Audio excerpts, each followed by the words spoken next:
नमस्कार विद्यार्थियों, परीक्षा मंथन ऑफिशियल यूट्यूब चैनल पर आपका स्वागत है। आज हम आपको मध्यकालीन संस्कृति के अंतर्गत ही सूफीवाद के बारे में बताएंगे।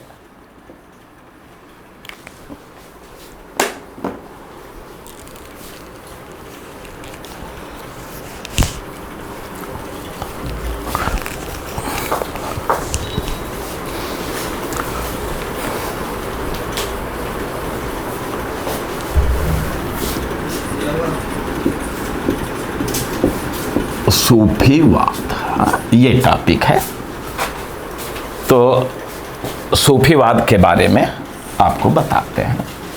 सूफीवाद को जो है तसव्वुफ के नाम से भी जाना जाता है। तसव्वुफ, ठीक है, ये शब्द है।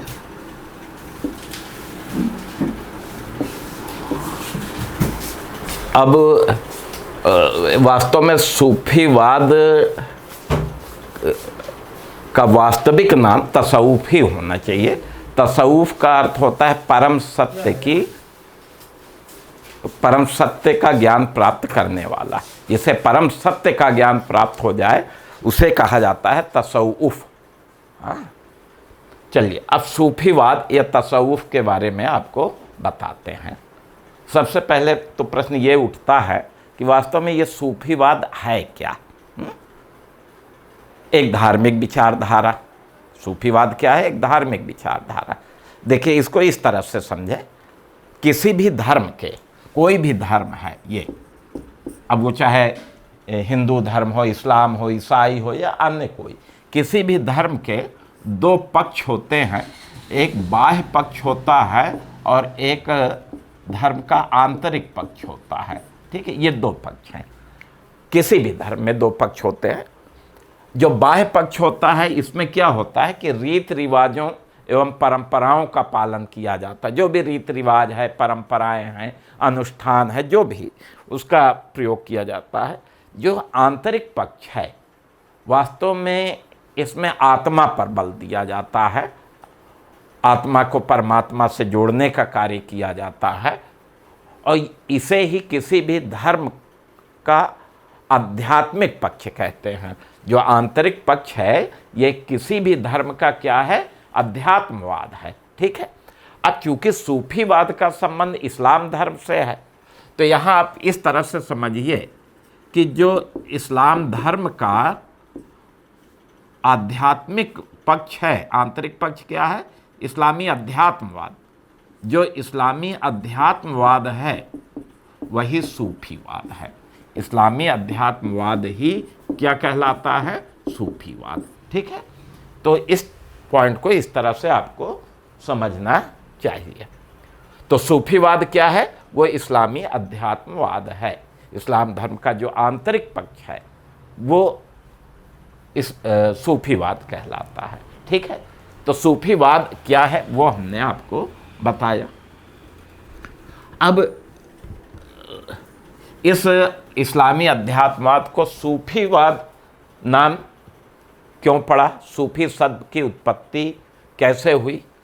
तो ये सूफी शब्द की उत्पत्ति को लेकर के विद्वानों में मतभेद है। ठीक है, अलग अलग इसकी व्याख्या की जाती है, लेकिन जो सबसे लोकप्रिय व्याख्या है सूफी शब्द की उत्पत्ति की, कई बड़े बड़े सूफी संतों ने भी जो बताया है वो ये है कि सूफी शब्द की उत्पत्ति अरबी भाषा के सूफ शब्द से हुई है।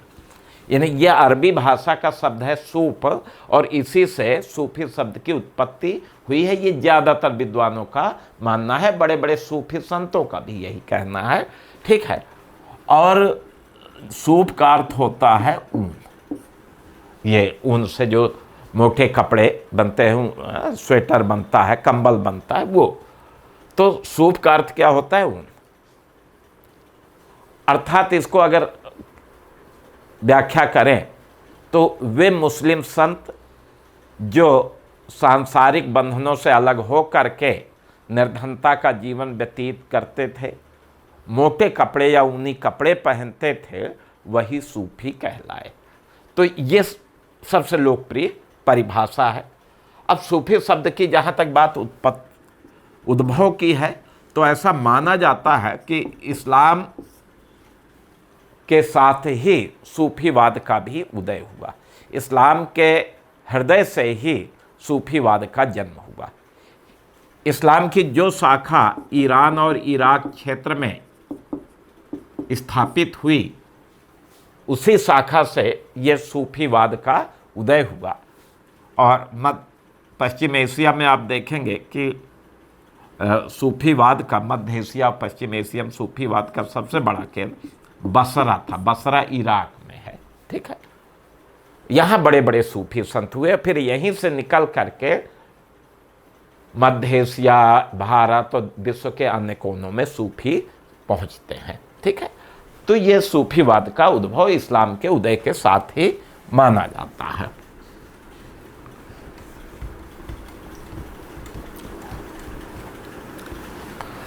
अब देखिए,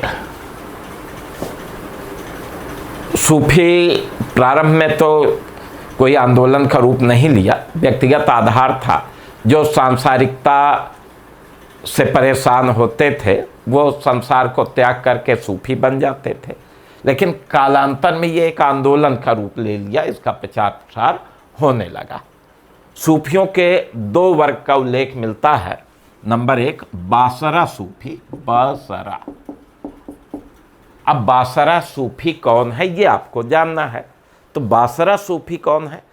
वे सूफी संत जो शरीयत के पालन करने पर बल देते हैं। अब शरीयत क्या है? इस्लामी नियम, जो भी इस्लाम की नियम है, परंपरा है, रीत रिवाज है, उन सब को मानने वाले सूफी संत क्या कहलाए? बासरा। तो एक वर्ग तो ये है बासरा। और बासरा सूफी कौन है? वे सूफी संत जो इस्लामी परंपराओं का पालन करते हैं, शरीयत का पालन करते हैं। दूसरा आप देखेंगे बेसरा सूफी होते हैं। अब बेसरा सूफी कौन है? वे सूफी संत जो इस्लामी परंपराओं का पालन करना अनिवार्य नहीं समझते। इनके लिए कोई ज़रूरी नहीं है कि वो नमाज पढ़ें, रोज़ा रखें, ऐसा कुछ भी नहीं है। तो वो सूफी संत क्या कहलाए? बेसरा कहलाए, ठीक है। तो बासरा, बेसरा, ये सूफियों के दो वर्ग हैं।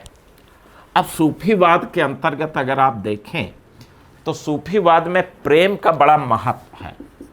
प्रेम, इश्क, मोहब्बत, इसका बहुत महत्व है। और ये प्रेम कैसा है?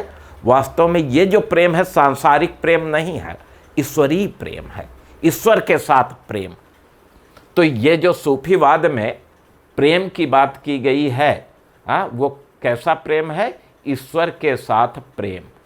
और इस प्रेम को क्या कहा गया है? इसके हकीकी, इश्क ए हकीकी। इश्क कीजिए, लेकिन किसके साथ? ईश्वर के साथ। हकीकी का मतलब जो हकीकत है, परम सत्य है, वो ईश्वर है। और इश्क माने प्रेम। तो सूफीवाद में जो प्रेम है वो क्या है? उसको इसके हकीकी कहा गया है, ईश्वरीय प्रेम कहा गया है। ईश्वर से प्रेम करना इसमें सबसे महत्वपूर्ण बताया गया। अब इस प्रेम में सूफी और ईश्वर के बीच का जो संबंध है वो अगर आप देखें तो जो सूफी संत हैं ये स्वयं को तो आशिक मानते हैं, प्रेमी की, और जो ईश्वर है, अल्लाह है, खुदा है, और उसको अगर देखें तो मासूका मानते हैं, प्रेमिका। तो देखिए, स्वयं सूफी आशिक है, प्रेमी है, और ईश्वर को क्या मान लिया? प्रेमिका, मासूका मान लिया। और फिर ये सूफी ईश्वर के प्रेम में बिल्कुल तड़पता रहता है। इनकी अद्भुत तड़पन होती है, ठीक है, क्योंकि ईश्वर से जब अलग होकर के ये संसार में आ जाते हैं तो अपने ईश्वर के लिए तड़पते रहते हैं। कैसी तड़पन? जैसे पानी से मछली को निकाल दीजिए और मछली पुनः पानी में जाने के लिए बाहर तड़पती है, वैसे ही सूफी अब ईश्वर में फिर से अपने आप को विलय करने के लिए तड़पते रहते। तो ये है सूफी का प्रेम। इसके हकीकी से क्या तात्पर्य है, ये प्रश्न आएगा तो वो पॉइंट मैंने आपको समझाया। अब दूसरी चीज़ है ज्ञान। सूफीवाद में प्रेम के साथ साथ ज्ञान को भी महत्वपूर्ण स्थान दिया गया और इस ज्ञान को मारिफ की प्राप्ति, मराफत भी बोलते हैं, मारिफ या मराफत, हाँ, यानी ईश्वर का ज्ञान होना भी आवश्यक, ईश्वर को जानना बहुत जरूरी, परम सत्य क्या है, हाँ, हकीकत क्या है, उसको जानना। तो प्रेम को भी स्थान मिला और ज्ञान को भी स्थान मिला, ठीक है। अब ज्ञान किसे, ईश्वर का ज्ञान, ईश्वरीय ज्ञान, ये सांसारिक ज्ञान नहीं है। ये जो संसार का ज्ञान है वो मारिफ नहीं होता, ये ईश्वरीय ज्ञान होता है, परम सत्य का ज्ञान होता है, ठीक है। और जब व्यक्ति परम सत्य के ज्ञान प्राप्ति के लिए उन्मुख होता है तो उसी को मारिफ या मराफत कहते हैं। और इसमें यह कहा गया कि ईश्वर जिस पर कृपा करता है उसी को ईश्वरीय ज्ञान की प्राप्ति होती। सबको नहीं मिलता ईश्वर का ज्ञान, सब लोग ईश्वर को नहीं जान सकते, ईश्वर को नहीं पहचान सकते। हाँ, जिस पर अल्लाह की इनायत होगी उसी को मारिफ की प्राप्ति होगी। तो यहाँ इस चीज़ को आपको समझने की ज़रूरत है। तो प्रेम और ज्ञान। फिर आप देखेंगे कि सूफीवाद में सांसारिक बंधनों के विनाश की बात की जाती है, कि जो भी सांसारिक बंधन है, जो सांसारिक सोच है, उस सब का अंत हो जाए। हाँ, सांसारिकता का विनाश, विनाश की अवस्था होती है, तो इस पर बल दिया जाता है।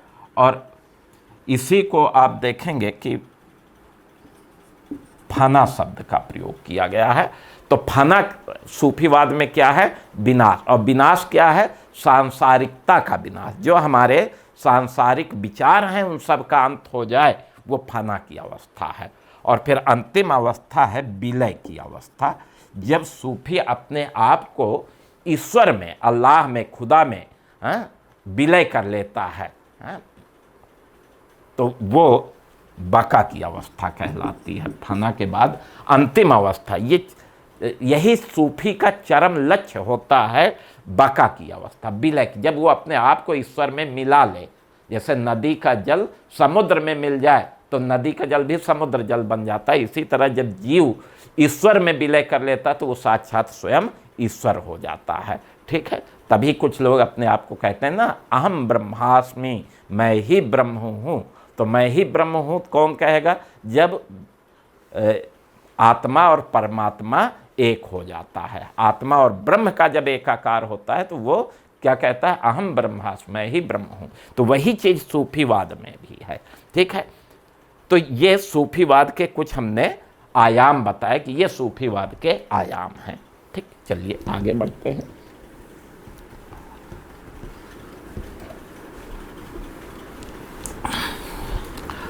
अब भारत में सूफीवाद हम आपको पढ़ाते हैं।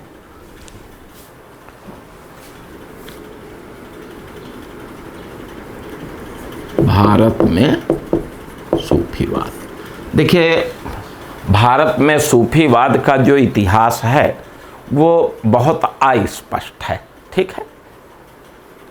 भारत में सूफी कब आए, कहाँ आए, ये स्पष्ट सूचना नहीं मिल पाती है, ठीक है। लेकिन इतना तो कहा जा सकता है कि अरबों की सिंध विजय के बाद ही किसी समय सूफियों का भारत आगमन हुआ होगा, ठीक।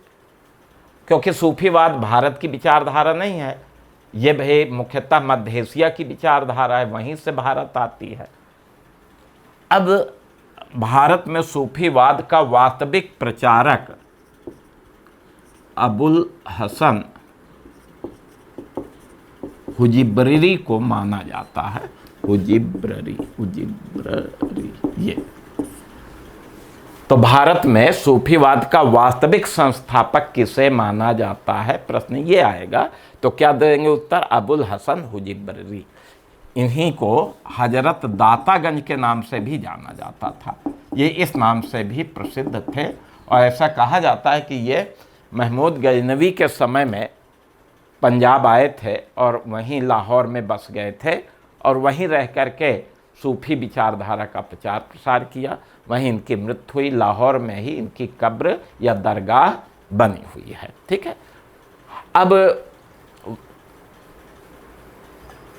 एक मध्यकालीन विद्वान अबुल फजल हुए अकबर के समय, और उन्होंने अकबरनामा पुस्तक लिखी है। तो अकबरनामा में उन्होंने सूफियों के 14 सिलसिलों का उल्लेख किया है। सिलसिला का मतलब संप्रदाय या शाखा, यानी सूफी लोग कम से कम 14 सिलसिलों में बटे थे। यद्यपि ये सूची अधूरी है, इससे भी ज़्यादा सिलसिले रहे होंगे, ठीक है। लेकिन भारत की जहाँ तक बात है तो भारत में 4 सिलसिले ही सर्वाधिक लोकप्रिय हुए।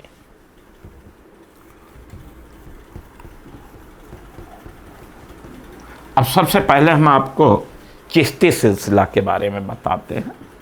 चिश्ती सिलसिला यानी चिश्ती शाखा, चिश्ती संप्रदाय, ऐसे कह सकते हैं। तो सिलसिला का मतलब होता है संप्रदाय। सूफी लोग अनेक शाखाओं में या अनेक संप्रदायों में बटे थे, उन्हीं में से एक संप्रदाय या एक शाखा थी चिश्ती सिलसिला। ओके, अब चिश्ती सिलसिला, क्योंकि ये सूफीवाद भारत की विचारधारा नहीं, मध्य एशिया से सूफी लोग भारत आए, तो जितने भी प्रमुख सिलसिले हुए उनके एक तो संस्थापक, मूल संस्थापक होंगे और एक भारत में संस्थापक होंगे, ठीक है। मूल संस्थापक और भारत में उसके संस्थापक कौन थे, ये 2 पॉइंट आपको पढ़ने पड़ेंगे, ठीक है। अब जहाँ तक चिश्ती सिलसिले की बात है तो चिश्ती सिलसिले के संस्थापक ख्वाजा अबू इसहाक सामी चिश्ती थे। ये चिश्ती संप्रदाय के मूल संस्थापक थे, ख्वाजा अबू इसहाक सामी चिश्ती, ठीक है। इन्होंने ये सिलसिला प्रारंभ किया था मध्य एशिया में, ठीक। अब जहाँ तक बात भारत की है कि भारत में इस सिलसिले का प्रचार प्रसार किसने किया, शुरुआत किसने की, तो भारत में इसके संस्थापक ख्वाजा मुइनुद्दीन चिश्ती थे। ख्वाजा मुइनुद्दीन चिश्ती, ठीक है, ये थे। और ये सीरिया के रहने वाले थे, बाल्यकाल में ही सूफी बन गए थे। इनके जो गुरु थे, पीर माने गुरु, तो इनके गुरु थे ख्वाजा उस्मान हारूनी। एक बार पीसीएस में ये प्रश्न आया था कि ख्वाजा मुइनुद्दीन चिश्ती के गुरु कौन थे, तो वो कौन थे, ख्वाजा उस्मान हारूनी। तो ये भारत में इस सिलसिले के संस्थापक हुए। 1192 के तराइन के युद्ध, द्वितीय युद्ध के बाद ही ये किसी समय भारत आए और अंततः ये अजमेर में जा कर के बस गए और यहीं अपनी खानकाह स्थापित की। तो खानकाह क्या होती है ये भी याद रखिए, सूफी संतों का निवास स्थान, सूफी संतों के जो आश्रम हैं, जहाँ सूफी संत रह करके लोगों को उपदेश देते हैं, वो जगह क्या कहलाती है, खानकाह कहलाती है। तो ख्वाजा मुइनुद्दीन चिश्ती अजमेर में अपनी खानकाह स्थापित किए। हिंदू बाहुल्य क्षेत्र था और बहुत ही मानवतावादी संत थे, शांतप्रिय संत थे। और आप देखेंगे कि यहाँ इन्होंने अजमेर में रह कर के चिश्ती सिलसिले का प्रचार प्रसार किया। बहुत शांतिमूलक संत हुए ये कहते थे कि भूखों को भोजन कराना, असहायों की सहायता करना, यही ईश्वर की सबसे बड़ी पूजा है, अल्लाह की सबसे बड़ी इबादत है। और फिर अजमेर में ही इनकी मृत्यु हुई। अजमेर में इनकी दरगाह है, आज भी आप देखेंगे ख्वाजा साहब की दरगाह बहुत प्रसिद्ध है अजमेर की। लोग दूर दूर से ख्वाजा साहब की दरगाह के दर्शन के लिए, जियारत के लिए पहुँचते हैं। तो ये चिश्ती संप्रदाय के भारत में संस्थापक थे। अब चिश्ती सिलसिले में कई महत्वपूर्ण संत हुए। अब उन संतों में अगर देखा जाए तो आप देखेंगे कि शेख कुतुबुद्दीन बख्तियार काकी, ये संत हुए। ये ख्वाजा मुइनुद्दीन चिश्ती के शिष्य थे और उन्हीं के आदेश से ये दिल्ली में बस गए थे और दिल्ली में अपनी खानकाह स्थापित किए थे। निर्धनता का जीवन व्यतीत करते थे, संगीत से बहुत लगाव था और संगीत सुनते सुनते ही इन्होंने प्राण त्याग दिए थे। एक संगीत समारोह में इतना मग्न हो गए संगीत कि फिर लीन हो गए, तो फिर कभी आंखें ही नहीं खोली। तो शेख कुतुबुद्दीन बख्तियार काकी, फिर इन्हीं के से बाबा फरीद, शेख फरीद हुए। तो इनके बाद चिश्ती संप्रदाय का नेतृत्व बाबा फरीद के हाथ में आया। बाबा फरीद पंजाब में अजोधन में अपनी खानकाह स्थापित की, यहीं रह कर के लोगों को जो है उपदेश दिए। बलवन की पुत्री हुजैरा के का विवाह इन्हीं के साथ हुआ, तो ये बलवन के दामाद भी थे। और हिंदू और मुसलमानों के बीच कंधे से कंधे मिला करके कार्य किए। हिंदुओं में बहुत लोकप्रिय थे बाबा फरीद, और इनके बहुत से उपदेश आप देखेंगे कि सिखों का जो आदि ग्रंथ है, सिखों का ग्रंथ है, और आदि ग्रंथ में बाबा फरीद के उपदेश मिलेंगे। सिख लोग भी इनके उपदेशों से बहुत प्रभावित थे। फिर इनकी दरगाह जो है पकपाटन में स्थित है। बाबा फरीद के बाद जो इनके शिष्य हुए हजरत निजामुद्दीन औलिया, इनके शिष्य थे। ये भी इसी सिलसिले के संत हुए, चिश्ती सिलसिले के। और ये दिल्ली में अपनी खानकाह स्थापित किए, दिल्ली में रहे।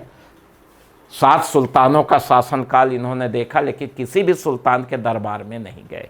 और गयासुद्दीन तुगलक के साथ तो इनके शत्रुतापूर्ण संबंध भी थे। दिल्ली में इनकी दरगाह भी स्थित है। इन्हें महबूबे इलाही के नाम से भी जाना जाता है, महबूबे इलाही। और एक और नाम इनका है सुल्तानुल औलिया, संतों के सुल्तान। ये तो महबूबे इलाही भी यही है और सुल्तानुल औलिया भी यही है। इनका सबसे महत्वपूर्ण कार्य ये था कि इन्होंने चिश्ती सिलसिले को अखिल भारतीय सिलसिला बनाया। पूरे भारतवर्ष में इन्होंने इस सिलसिले का प्रचार प्रसार किया। औलिया साहब के शिष्य हुए शेख नासिरुद्दीन चिरागे दिल्ली, शेख नासिरुद्दीन चिराग ए दिल्ली, ये थे। औलिया साहब योग साधना में बहुत विश्वास करते थे, उसी तरह उनके शिष्य शेख नासिरुद्दीन चिरागे दिल्ली भी योग साधना में बहुत विश्वास करते थे। इस सिलसिले के अंतिम महत्वपूर्ण संत शेख सलीम चिश्ती हुए। ये अकबर के समकालीन थे और अकबर इनका भक्त था, शेख सलीम चिश्ती का। और ये जो है आगरा के निकट सीकरी गांव में रहा करते थे। सीकरी जो आजकल फतेहपुर सीकरी बन गया, वही शेख सलीम चिश्ती रहा करते थे। अकबर यहीं जा कर के इनसे आशीर्वाद लिया। इन्हीं के आशीर्वाद से अकबर को एक पुत्र का जन्म हुआ जिसका नाम सलीम रखा गया, जो जहांगीर के नाम से प्रसिद्ध हुआ था। वो शेख सलीम चिश्ती के आशीर्वाद के रूप में, ठीक है। और कुछ दिन के लिए ये अरब गए थे, तो अरब के लोग इन्हें शेखुल हिंद के नाम से पुकारते थे। शेख उल हिंद इन्हीं की उपाधि है, ठीक है। और इनकी दरगाह फतेहपुर सीकरी में स्थित है। हजारों लोग ये इनकी दरगाह में जाते हैं, ठीक है। तो ये चिश्ती सिलसिले के प्रमुख संतों के बारे में हमने बताया कि ये हुए। अब चिश्ती सिलसिला भारत का सबसे उदारवादी सिलसिला था, नंबर 1। नंबर 2, अगर देखें तो ये लोग निर्धनता का जीवन व्यतीत करते थे, अपने ऊपर कठोर अनुशासन लागू करते थे। ये महीने में 15 दिन उपवास रखते थे और हर एक दिन छोड़ करके उपवास रखेंगे, और जो 15 दिन का भोजन बचाते थे वो गरीबों में बांट देते थे। तो बहुत ही मानवतावादी सिलसिला था चिश्ती सिलसिला। दूसरी चीज़ यह है कि योग साधना में बहुत विश्वास रखते थे ये, इनको लोग योगी ही समझते थे। फिर आप देखेंगे कि हिंदू मुस्लिम एकता पर बल देते थे। ये धर्म परिवर्तन में बल प्रयोग का विरोध करते थे। यद्यपि इस्लाम धर्म में संगीत की मनाही है, लेकिन ये संगीत में विश्वास करते थे और सामूहिक रूप से ईश्वर के गुणगान का गायन किया करते थे। तो ये चिश्ती सिलसिले की विशेषता है, और यही एक ऐसा सिलसिला हुआ जो अखिल भारतीय सिलसिला बना। पूरे भारतवर्ष में इसका प्रचार प्रसार हुआ।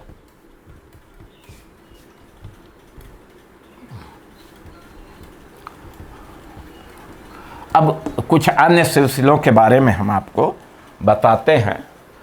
सूफियों का एक सिलसिला हुआ सुहरावर्दी सिलसिला। सुहरावर्दी सिलसिला। ठीक है, ये भी बाहर का ही सिलसिला है। इसके संस्थापक शेख शिहाबुद्दीन सुहरावर्दी थे। इन्होंने मूल रूप में इसकी स्थापना की थी। अब जहां तक बात भारत में इसके संस्थापक की बात है, तो भारत में इसके संस्थापक शेख बहाउद्दीन जकारिया थे। भारत में इस सिलसिले के संस्थापक कौन थे? शेख बहाउद्दीन जकारिया। और ये भारत में मुल्तान आए और फिर मुल्तान में ही अपनी खानकाह स्थापित किए, यहीं अपना निवास स्थान बनाया, आश्रम बनाया, यहीं रहने लगे। यहीं से सुहरावर्दी सिलसिले का प्रचार प्रसार किया। चिश्ती संतों के विपरीत इन्होंने समकालीन राजनीति में भाग लिया। सरकारी सेवा को ये अच्छा मानते थे, जबकि चिश्ती संत राजनीति में भाग नहीं लेते थे। सरकारी सेवा को बहुत खराब मानते थे, धन से वो लोग घृणा करते थे।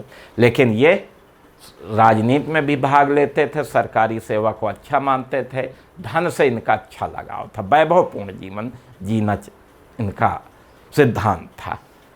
शेख बहाउद्दीन जकारिया बहुत धनी सूफी संत थे और इल्तुतमिश ने जब मुल्तान पर आक्रमण किया तो मुल्तान और सिंध के विजय में इन्होंने इल्तुतमिश की सहायता भी की थी। शेख बहाउद्दीन जकारिया के बाद इनके पुत्र शेख सदरुद्दीन इस सिलसिले के प्रमुख संत बने। इन्होंने उत्तराधिकार में जो भी संपत्ति मिली उसे दान में दे दिया।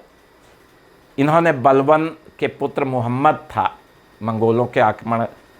मंगोलों से युद्ध करते हुए मोहम्मद मारा गया था, तो शेख सदरुद्दीन मोहम्मद की पत्नी से विवाह किया था।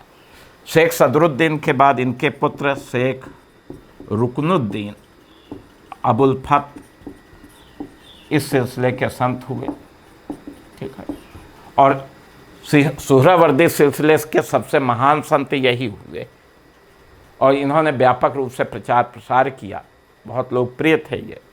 लेकिन इनके जो है मुख्यतः शासक वर्ग से, सुल्तान, अमीर, शासक वर्ग से, कुलीन वर्ग से इनके बड़े घनिष्ठ संबंध थे। ठीक है, फिर इनके बाद कोई ऐसा संत नहीं हुआ जो इसको व्यापक प्रचार प्रसार कर सके। परिणाम यह हुआ कि मुल्तान से सुहरावर्दी सिलसिला समाप्त हो गया। अब सुहरावर्दी सिलसिला चिश्ती सिलसिले की भांति अखिल भारतीय नहीं बन सका। इसके लिए इनकी नीतियां जिम्मेदार है। नीतियां जैसे आप देखेंगे कि इस सिलसिले में उत्तराधिकार का वंशानुगत सिद्धांत, ये याद रखिए, लागू हुआ। जबकि चिश्ती सिलसिले में जो संत का सबसे योग्य शिष्य होता था उसको बागडोर दी जाती थी, वो सिलसिले का मुख्य संत बनता था। यहाँ देखिए, बहाउद्दीन जकारिया के बाद उनका बेटा सदरुद्दीन, उनके बाद उनके बेटे रुकनुद्दीन, ये सब मुख्य संत हुए। तो वंशानुगत सिद्धांत था, इसके कारण भी बहुत लोकप्रिय नहीं हुआ। दूसरी चीज़ है कि इनके संबंध कुलीन वर्ग से थे, शासक, अमीर, जनसाधारण से इनके संबंध नहीं थे और यही कारण है कि ये लोकप्रिय नहीं हुआ। तीसरी चीज़, धर्म परिवर्तन में बल प्रयोग को ये उचित मानते थे, सरकारी सेवा को अच्छा मानते थे, राजनीति में भाग लेते थे, वैभवपूर्ण जीवन जीते थे, संगीत का विरोध करते थे। ये सब कारण थे जिसके चलते ये बहुत लोकप्रिय नहीं हो पाया।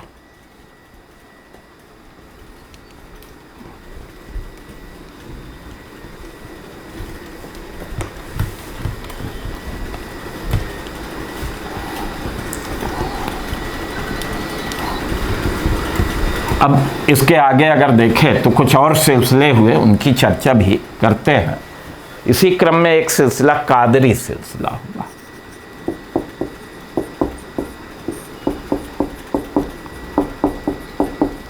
कादरी सिलसिला, ठीक है। इस सिलसिले के संस्थापक शेख अब्दुल कादिर जिलानी हुए।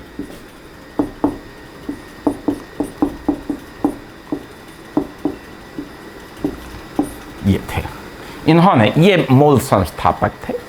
भारत में अगर देखा जाए तो भारत में इसके संस्थापक शेख मोहम्मद जिलानी थे।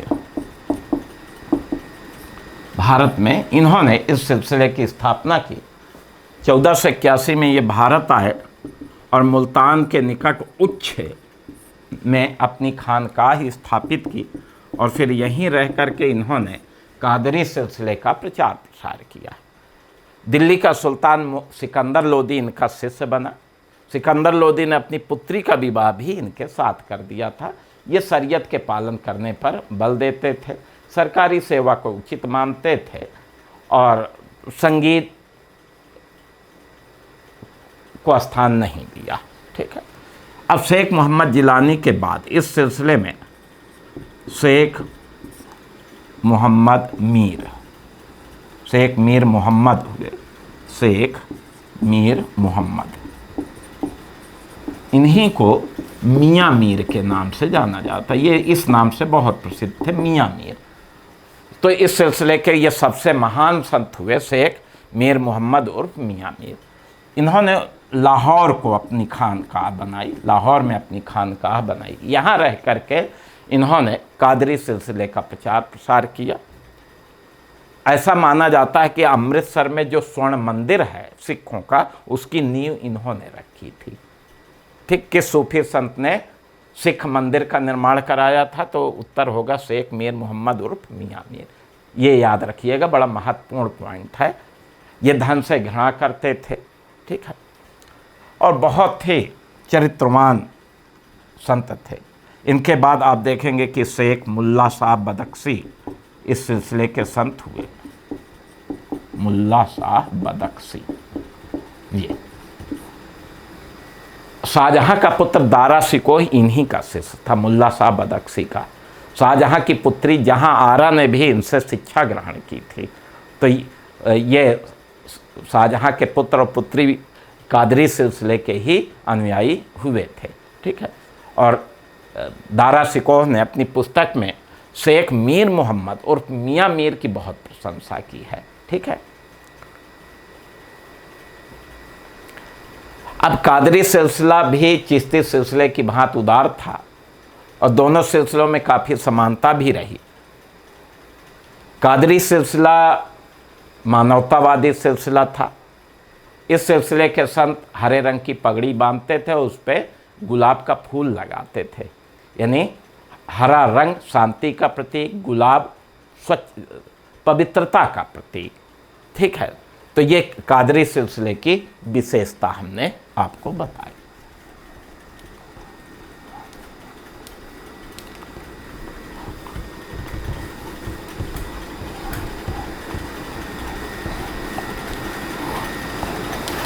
अब अंतिम सिलसिला नक्शबंदी सिलसिला।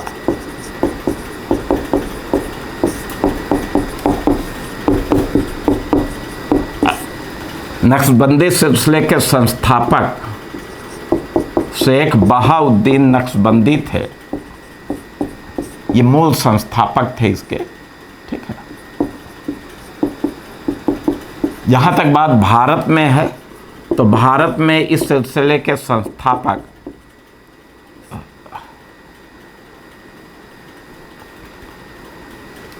शेख ख्वाजा बाकी बिल्ला थे। ख्वाजा बाकी बिल्ला,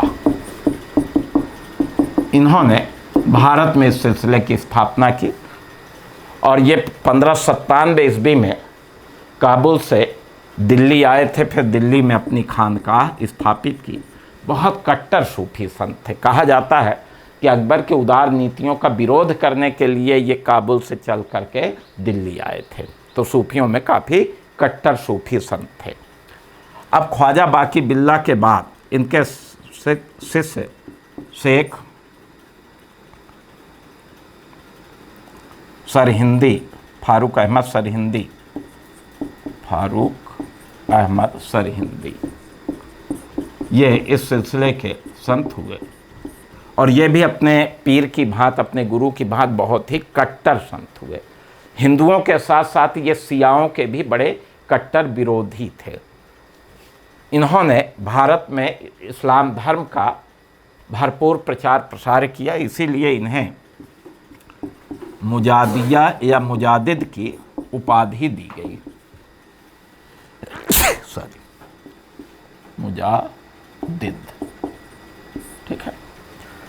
तो मुजादिया या मुजादिद का अर्थ क्या होता है? पुनर्जागरण करने वाला। और सूफी संतों में ये उपाधि केवल इन्हीं को मिली है, इसलिए ये इम्तहान के लिए बहुत ही महत्वपूर्ण हो जाता है, इसे जरूर याद रखिएगा, ठीक है। अब शेख फारूक अहमद सरहिंदी अपने आप को कयूम घोषित किया कि मैं कयूम हूँ, और कयूम का अर्थ बड़े विशेष रूप में बताया कि यह वो शक्ति है जो इंसानुल कामिल से भी ऊपर है। अब इंसानुल कामिल का मतलब होता है श्रेष्ठ मानव। जिस मानव में कोई अवगुण ना हो वो इंसानुल कामिल होता है, और उससे भी बड़ी शक्ति क्या होती है? कयूम की होती है। तो इन्होंने अपने आप को कयूम घोषित किया, और साथ में ये घोषणा भी कर दी कि अल्लाह ने ये पद मुझे दिया है, और मेरे बाद मेरे 3 उत्तराधिकारियों को और देगा, इसके बाद किसी को नहीं देगा। तो इनके बाद 3 और कयूम हुए जो इन्हीं के उत्तराधिकारी हुए, ठीक है।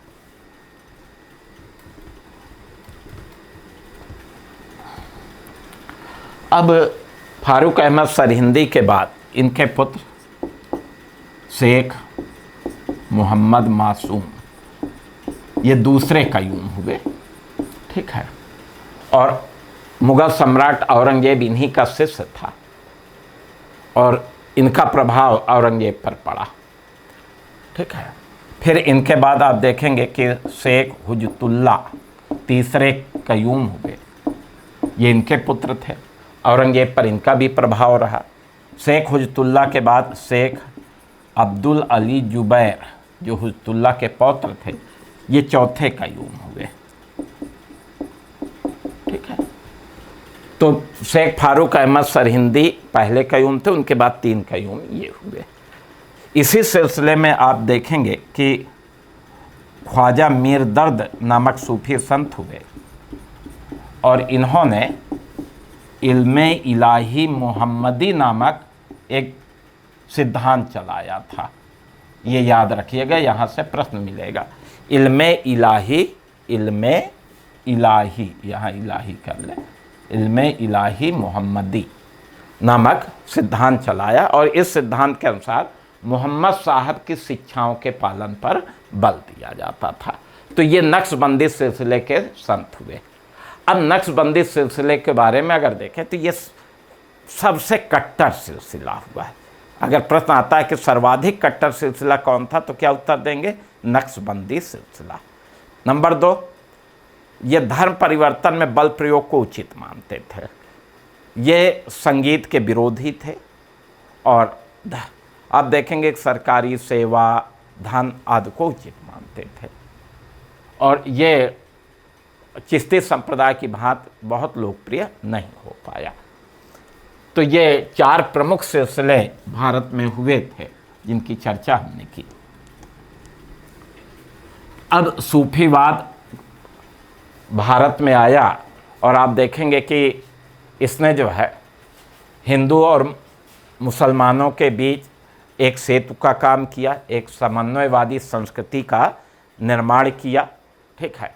हिंदू मुस्लिम समाज में व्याप्त कुरीतियों को दूर करने का प्रयास किया, मुस्लिम युवाओं के चरित्र का निर्माण किया, ठीक। एक सामाजिक शक्ति के रूप में अगर देखा जाए तो सूफीवाद ने काम किया। दूसरी चीज़ अगर आप देखा जाए तो चूँकि ये सुल्तानों पर दबाव बना करके जन कल्याण पर भी बल देते थे, तो यद्यपि राजनीति में तो सूफी लोग बहुत भाग नहीं लेते थे, फिर भी चूँकि ये दबाव बनाते थे तो आप देखेंगे कि दबाव गुट के रूप में भी ये काम करते थे। इनसे प्रेरित हो करके सुल्तान अच्छे कार्य करने को प्रेरित होते थे, अच्छे कार्य करने पर बल देते थे वो। इसके अतिरिक्त सांस्कृतिक क्षेत्र में आप देखेंगे कि उर्दू भाषा सूफियों की देन है। ये जो उर्दू भाषा का विकास हुआ वो किसकी देन है? सूफियों की देन है। अवधी साहित्य के विकास में इनका महत्वपूर्ण योगदान रहा। आप देखेंगे मलिक मोहम्मद जैसी एक प्रमुख सूफी संत थे जिन्होंने अवधी भाषा में पद्मावत महाकाव्य की रचना की। तो परिष्कृत रूप दिया इन्होंने अवधी भाषा को। तो सांस्कृतिक दृष्टि से आप संगीत के क्षेत्र में कव्वाली इन्हीं की देन है, हाँ? तो इस तरह से आप देखेंगे कि सूफियों के कुछ महत्वपूर्ण देन भी रही। तो ये हमने आपको सूफीवाद के बारे में बताया कि ये सूफीवाद है।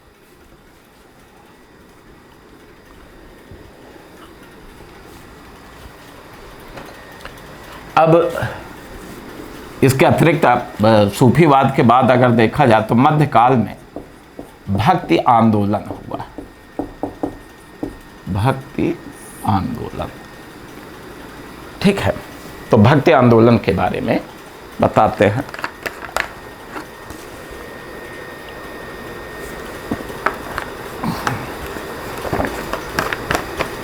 देखिए, भक्ति प्राचीन काल से ही हिंदुओं को ये विश्वास रहा है कि मोक्ष प्राप्ति के 3 मार्ग हैं, कर्म, ज्ञान और भक्ति। यानी पहली चीज तो यह है कि भक्ति क्या है, तो ये हिंदू धर्म में मोक्ष प्राप्ति का एक मार्ग है भक्ति, ठीक है।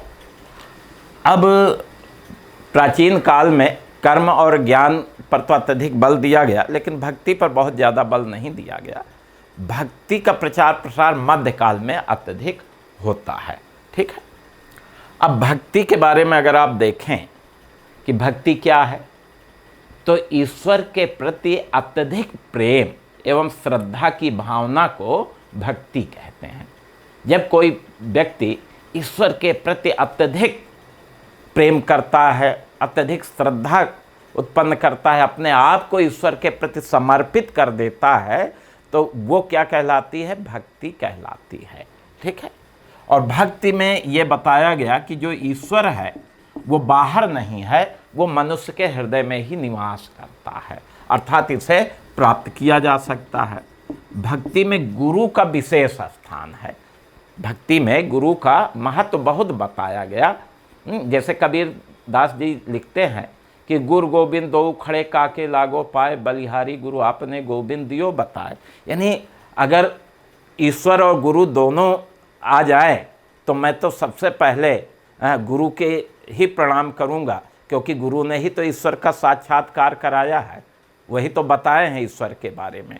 तो गुरु की महिमा जो है भक्ति में बहुत ज़्यादा बताई गई है, क्योंकि गुरु मोक्ष मार्ग बताता है, मोक्ष दिलाता नहीं है, मोक्ष मार्ग बताता है, ठीक है।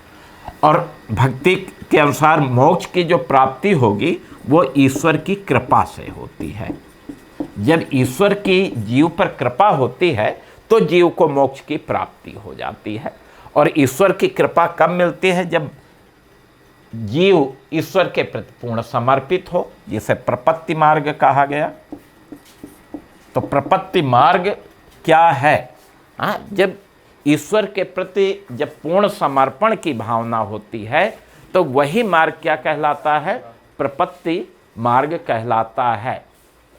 तन मन धन सब अर्पण जब हो तब प्रपत्ति मार्ग है, और फिर तभी ईश्वर की कृपा मिलती है, और ईश्वर की कृपा से ही मोक्ष की प्राप्ति होती है। तो ये भक्ति के कुछ मूल बातें हैं। अब भक्त के उद्भव को लेकर के यद्यप विद्वानों में काफ़ी मतभेद है। यूरोपीय इतिहासकार मानते हैं कि इसकी उत्पत्ति, इसका उद्भव ईसाई धर्म से हुआ, कुछ विद्वान इसका उद्भव इस्लाम धर्म से मानते हैं। लेकिन वास्तविकता ये है कि भक्ति का उद्भव भारत में हुआ, और भक्ति का उद्भव हिंदू धर्म के ग्रंथों से ही हुआ है। हाँ, भक्त का उद्भव हिंदू धर्म ग्रंथों से हुआ, लेकिन भक्ति को लोकप्रिय बनाने में इस्लाम धर्म की भूमिका जरूर रही। क्यों? क्योंकि जिस समय भक्ति सो गई थी, इस्लाम का आगमन हुआ उस समय भारत में, और फिर इस्लाम ने सोई हुई भक्ति को जगा दिया था। तो चलिए, तो भक्ति को उद्भव को लेकर के विवाद अवश्य है, लेकिन मान्य विचारधारा यही है कि भक्ति का उद्भव भारतीय हिंदू धर्म ग्रंथों से हुआ है, ठीक। अब भक्ति आंदोलन के कारण अगर देखें कि मध्यकाल में जो भक्ति आंदोलन हुआ उसके क्या कारण थे, तो जहाँ तक बात कारण की है तो इसका पहला कारण अगर देखा जाए तो हिंदू धर्म एवं समाज की अधोगति। देखिए, मध्यकाल तक आते आते हिंदू धर्म एवं समाज अपने सबसे निचले स्तर पर आ चुके थे। हिंदू धर्म पुरोहितवाद पर आधारित था। अंधविश्वास, आडंबर, कर्मकांड, ये सारी चीज़ें हिंदू धर्म में व्याप्त हो गई थी। बिल्कुल मूल धर्म से हिंदू धर्म हट चुका था और ऐसे में हिंदू धर्म में सुधार की आवश्यकता थी। जहाँ तक बात समाज की है तो समाज कठोर वर्ण व्यवस्था पर आधारित था और पूरा समाज उच्च और निम्न दो वर्गों में विभक्त था और निम्न वर्गों का सतत शोषण भी होता था और उन्हें कोई सामाजिक धार्मिक अधिकार प्राप्त नहीं था। और ऐसे में बड़ी संख्या में निचला समुदाय अपने आर्थिक सामाजिक अधिकार सम्मान के लिए इस्लाम धर्म स्वीकार करने लगा था। तो ऐसी स्थिति में सुधार की आवश्यकता महसूस हुई और इस परिप्रेक्ष्य में फिर आप देखेंगे कि भक्ति आंदोलन प्रारंभ होता है। दूसरी चीज़ यह है कि भारत में इस्लाम का आगमन। तो भक्ति आंदोलन के शुरू होने का एक कारण तो ये हिंदू धर्म और समाज की निम्न स्थिति थी और दूसरी चीज़ ये था कि इस्लाम का आगमन हो चुका था। अब शासकों और धर्म प्रचारकों के प्रयासों से इस्लाम धर्म का व्यापक प्रचार प्रसार हो रहा था। हिंदुओं को भी इस्लाम धर्म में परिवर्तित किया जाता था और विशेष रूप से अगर देखा जाए तो समाज के निम्न वर्ग के जो हिंदू थे वो अपने सामाजिक आर्थिक अधिकार सम्मान के लिए जो है इस्लाम धर्म स्वीकार कर रहे थे।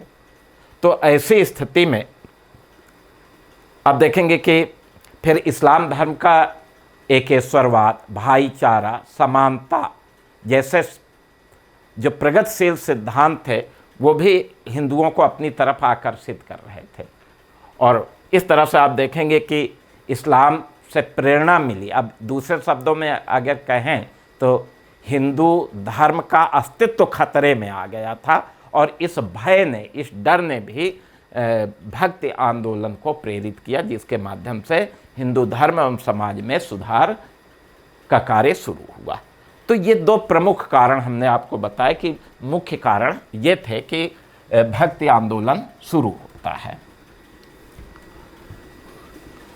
अब भक्ति आंदोलन के बारे में अगर आप देखें तो भक्ति आंदोलन की शुरुआत मुख्यतः दक्षिण भारत से होती है। ठीक है, और दक्षिण भारत में भक्ति आंदोलन के पहले संत जो है रामानुजाचार्य थे। रामानुजाचार्य, ये तो दक्षिण भारत में भक्ति आंदोलन की शुरुआत हुई और भक्ति आंदोलन के पहले संत अगर देखा जाए तो रामानुजाचार्य, ये 11वीं 12वीं शताब्दी में हुए। आप देखेंगे कि 1017 ईस्वी में तिरुपति में, आंध्र प्रदेश में तिरुपति में इनका जन्म हुआ था और 1137 में 120 साल तक जीवन रहा, इनकी मृत्यु होती है। ठीक है, इनके प्रारंभिक गुरु यादव प्रकाश थे जो शंकराचार्य के अनुयायी थे, लेकिन इनसे संतुष्ट नहीं हुए, फिर इनके पास से चले गए और फिर एक वैष्णव संत गोष्ठीपूर्ण के ये शिष्य बने और इन्हीं से फिर इन्होंने दीक्षा प्राप्त की, भक्ति का मार्ग प्राप्त किया। अब रामानुजाचार्य को अगर देखा जाए तो इन्होंने श्री संप्रदाय की स्थापना की। श्री संप्रदाय का प्रवर्तक कौन था? रामानुजाचार्य। और इसमें इन्होंने विष्णु की आराधना पर बल दिया। ठीक, बताया कि विष्णु ही ब्रह्म हैं और हमें उनकी आराधना करनी चाहिए। एक तो ये इन्होंने ये भी बताया कि एक शूद्र भी ईश्वर की कृपा प्राप्त करके मोक्ष प्राप्त कर सकता है। दूसरी चीज़ अगर आप देखें तो इन्होंने विशिष्ट अद्वैतवाद दर्शन का प्रचार किया। विशिष्टाद्वैतवाद, ये इनका जो अद्वैतवाद दर्शन शंकराचार्य का था, ठीक है। और इन्होंने जो दर्शन विकसित किया वो क्या है, विशिष्ट अद्वैतवाद। अब विशिष्ट अद्वैतवाद में इन्होंने ये बताया कि देखिए ब्रह्म सर्वशक्तिमान है, जीव और जगत ब्रह्म पर आश्रित है, और ब्रह्म पर आश्रित होने के कारण ब्रह्म के साथ विशिष्ट संबंध है, और विशिष्ट संबंध है तो एक है ब्रह्म जीव जगत, विशिष्ट संबंध होने के कारण क्या है, अलग अलग नहीं है, एक है। तो यही इनका दर्शन विशिष्ट अद्वैतवाद कहलाता है। रामानुजाचार्य ने आप देखेंगे कि ब्रह्म सूत्र पर श्री भाष्य नामक ग्रंथ लिखा, इसके अतिरिक्त श्रीमद् भागवत पर इन्होंने भाष्य लिखा, ठीक है। ये इनका सबसे महत्वपूर्ण ग्रंथ ब्रह्म सूत्र पर श्री भाष्य है। दक्षिण भारत में अगर देखा जाए तो दक्षिण भारत में इन्हें विष्णु का अवतार माना जाता है कि रामानुजाचार्य विष्णु के अवतार थे। आज भी दक्षिण भारत में वैष्णव मंदिरों में रामानुजाचार्य की विष्णु के अवतार के रूप में पूजा भी की जाती है। तो ये रामानुजाचार्य भक्ति आंदोलन के पहले संत थे। अब दक्षिण भारत के दूसरे प्रमुख संत निम्बारकाचार्य हुए। निम्बारकाचार्य ये भी दक्षिण भारत में हुए, कर्नाटक में बेल्लारी में इनका जन्म हुआ था, और कुछ समय तो रामानुजाचार्य के समकालीन भी थे ये, ठीक है। और इन्होंने सनक संप्रदाय की स्थापना की, जिसमें विष्णु की आराधना पर इन्होंने बल दिया। तो निम्बारकाचार्य ने किस संप्रदाय की स्थापना की, सनक संप्रदाय। एक तो ये चीज़, निम्बारकाचार्य को चक्र सुदर्शन का अवतार माना जाता है कि ये चक्र सुदर्शन के अवतार थे, और इन्होंने द्वैतवाद दर्शन का विकास किया। इनका जो दर्शन है, इन्होंने द्वैतवाद और अद्वैतवाद दोनों के बीच समन्वय स्थापित किया। तो इसलिए दो दर्शन में समन्वय स्थापित करने के कारण इनके दर्शन का नाम क्या पड़ा, द्वैतवाद, ठीक। और तो ये निम्बारकाचार्य, तो इन्होंने भी वैष्णव भक्ति का प्रचार प्रसार किया। दक्षिण भारत के तीसरे महत्वपूर्ण संत माधवाचार्य थे। तो ये 13वीं शताब्दी में दक्षिण भारत में हुए माधवाचार्य। ये भी वैष्णव संत थे, और इन्होंने भी वैष्णव भक्ति का प्रचार प्रसार किया। माधवाचार्य ने ब्रह्म संप्रदाय की स्थापना की। इसी संप्रदाय को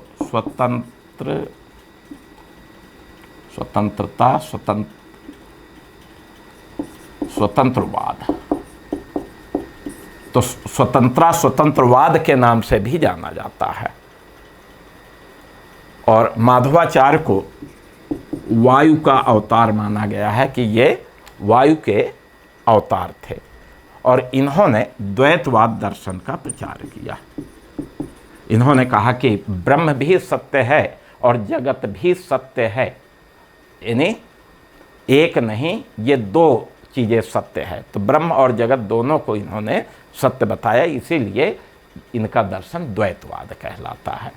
तो ये दक्षिण भारत के प्रमुख संतों के बारे में हमने बताया कि दक्षिण भारत के प्रमुख संत थे, ठीक है। तो अब उत्तर भारत में भक्ति आंदोलन आपको बताएंगे।